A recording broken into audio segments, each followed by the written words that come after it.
धन्यवाद, आपने अपना मूल्य समय निकाल के हमसे बात करने के लिए आप आए। तो ये आपको पता है आपकी कॉन्स्टिट्यूंसी में इतने अप्रवासी भारतीय लोग आए, उन्होंने अपना समय दिया, काफ़ी लोग कॉल भी किए हैं, तो इसको आप किस तरह से देखते हैं? भारतीय तो हैं जी और भारत के लिए उनका दिल धड़कता है। जी जब विदेशों में बैठे हुए लोग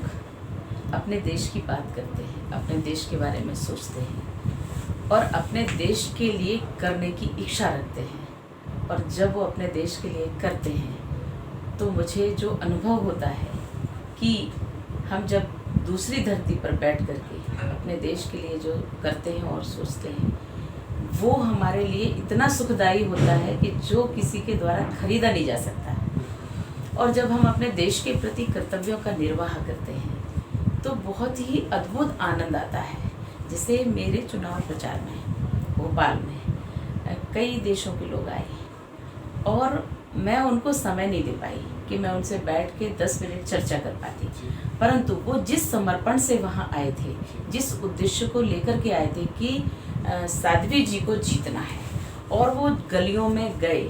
लोगों से मिले, लोगों को वो अपने विचार बताए। विदेश में बैठे हुए लोग जब अपने देश के लिए करेंगे तो मुझे लगता है कि वो जो आनंद उनको होगा, हम कहीं ना कहीं कृतार्थ होंगे। तो वो कृतज्ञता हम उनके प्रति व्यक्त करेंगे और हमारी भोपाल लोकसभा की जो जनता रहेगी वो भी कृतज्ञ होगी, क्योंकि पूरे विश्व में सोचने वाले, हमारे भोपाल के लिए सोचने वाले लोग, भोपाल के लोग धन्य होंगे कि विदेश में बैठे हुए लोग हमारे भोपाल के लिए सोच रहे हैं। और जब भोपाल के लिए करेंगे तो निश्चित रूप से हमारा विश्वास है कि जिस विश्वास के साथ लोगों ने मुझे खड़ा किया है, और जो विदेश में बैठे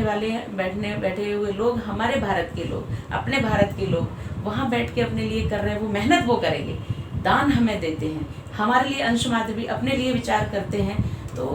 वास्तव में हम उनके प्रति कृतज्ञ हैं और हमेशा रहेंगे। जिस बात को आप कह रहे हैं कि आप क्या सोचते हैं उनके बारे में, हमारे पास शब्द कम पड़ जाते हैं। बस मैं इतना कहती हूँ कि हम हृदय से उनका आभार व्यक्त करते हैं और हृदय से उनको साधुवाद देते हैं। कि आज वाजपेयी जी 2014 के बाद 19 में इस चीज़ को बिना कहे कई लोग अपने नौकरी छोड़ के, कोई लोग 3-4 महीने से अप्रवासी भारतीयों के मन में भी गौरव स्थापित करने का मोदी जी ने किया। मैंने देखा इतने वर्षों में, मूक होकर के मैं देख रही थी इस बात को, कितने लोग मेरे सामने आए, भिन्न भिन्न लोग, उन्होंने कहा कि हम रहते तो विदेश में हैं, लेकिन अब हम सब कुछ देश में करना चाहते हैं। तो ये बात, और अब बहुत से लोग तो सर्विस छोड़ करके आए वहाँ से, बहुत से लोग बिजनेस छोड़ करके आए और देश में अपनी योग्यता का लाभ दे रहे हैं, उससे हमारा देश उन्नत कर रहा है। विदेश में बैठे हुए अपने लोग अपने ही रहें, उन्हें कभी अपने देश से एक अलगाव ना हो पाए।